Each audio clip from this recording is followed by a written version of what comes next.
Hi, it's Miss Pritzel, and it's resource review time. So, if we go into our library research resources, I always make sure I say that one slow.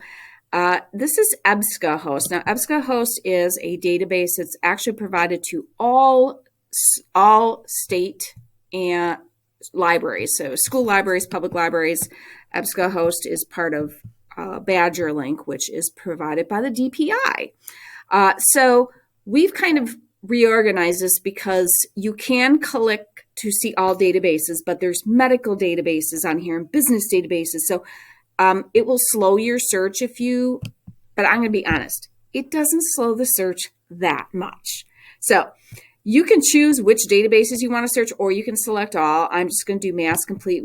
This used to be farther down, but this is the one that has the majority of the magazines most kids are going to want to research. So that's entirely up to you, whether you say select all or not.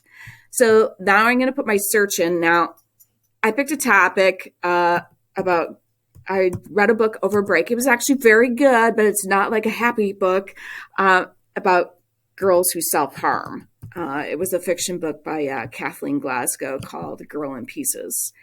And so I was interested in that. So a couple things I want to show you. So we've got this. This one is an HTML full text. So that's going to be just the print. It's not going to be any pictures or any tables or graphs or charts or anything like that. What's really cool about EBSCOhost is that quite a few, not all, you can get quite a few things in PDF full text, which is like a literal image of the page. Now, the other thing I want to point out is once you find out, if I look at the subjects here, I go, oh, it's really self-mutilation is the subject heading. So I'm going to just copy and paste that. And I can do I'm in basic search right now, but I can do an advanced search and paste that in there. And then I can choose, so I can choose author, title, things like that. So I want to do subject term and then search. And then I could have done this on the previous page, but I'm going to say I only want to see things that are in full text because let's be honest, most kids, there's no bound periodicals or places for us to really go and find the full text of the article. So most of us are going to want that. So I'm going to show you what this looks like. And like I said, this is literally a scanned copy out of the magazine. And it goes through like how many pages it is. And there's always, the last page is always crediting what resource it came out of. So this can be printed, this can be downloaded. It looks like it can be highlighted. It can be saved to the student's Google Drive. Now, one important thing, if you want to go back to your list, click results. You want to go back to results. So I'm going to go on to this next one. And the videos are something new within the last couple years that they've added. So I'm going to go down.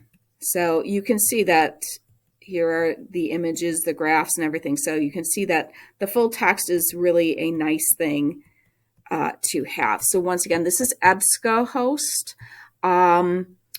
It's magazines and newspapers, what we call periodicals primarily. There are some, you will find a few things that come out of an encyclopedia or stuff like that, but it's mainly, and the topics are just,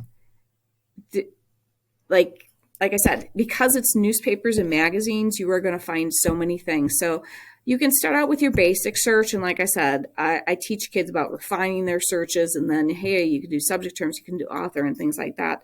And the PDF full text is such a nice feature to have because I, as a teacher, when I was teaching things to different classes, have used this to find articles like, oh, our kids are studying water resources and stuff like that. So I'd find things like about droughts or something like that. So I would find articles that I could do with the younger kids, that were just the right length and things like that, fit the subject that we were doing so that I could incorporate ELA or science or social studies into our library lessons. So I used this a lot, not just to research topics, but also to find stuff for me to used for teaching. So, all right. If you have any questions about this database or anything else, I'm more than happy to help you figure it out.